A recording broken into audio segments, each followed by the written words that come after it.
Maithili express की शानदार प्रस्तुति।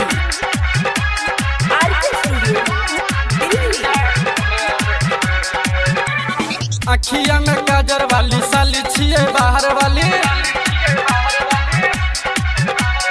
अखिया में काजर वाली साली छिए बाहर वाली, अखिया में काजर वाली साली छिए बाहर वाली। चल चले छे मतवाली भैया के साली जान मार छे, भैया के साली जान मार छे।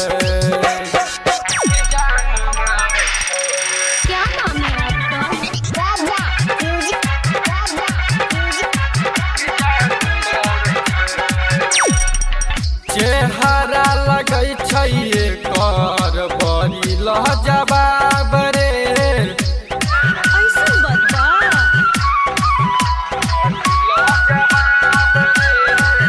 चलै छै मटैक के ना नहीं कोनो जवाब रे, चलै छै मटैक के ना नहीं कोनो जवाब रे। ललकी फराक वाली छेराला पे दै छै गाली,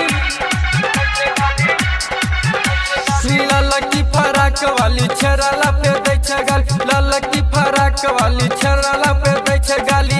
चलै छै चाल मतवाली भैया के साली जान मार छै, भैया के साली जान मार छै।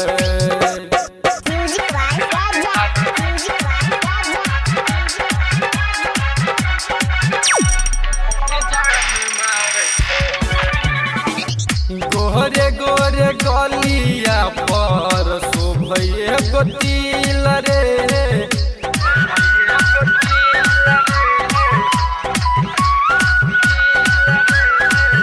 कातिल आदा वाली हमर लेने जाय छै दिल रे, कातिल आदा वाली हमर लेने जाय छै दिल रे। पैट जतई दुनाली बनते भरत के घरवाली,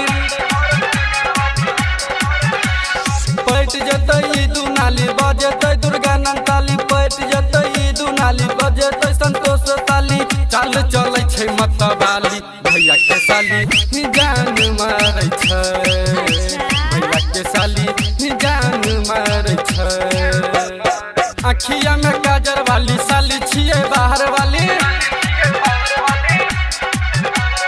अखिया में काजर वाली साली छिए बाहर वाली, अखिया में काजर वाली साली छिए बाहर वाली। चल चले छै मतवाली भैया के साली जान मार छै, भैया के साली जान मार